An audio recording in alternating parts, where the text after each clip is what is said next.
today's tutorial, I'm going to show you guys how to increase the font size on your ASUS laptop, tablet, or desktop computer. So this should hopefully be a pretty straightforward process here, guys. And without further ado, let's go ahead and jump straight into it. So all you have to do is open up the search menu and search for settings. Best result, come back with settings. Go ahead and open that up. Select accessibility on the left panel, and then on the right side underneath vision, select text size.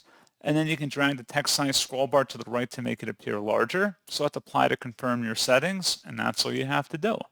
So pretty straightforward process, guys. And as always, thank you for watching. I do hope that was able to help you out, and I do look forward to catching you all in the next tutorial. Goodbye.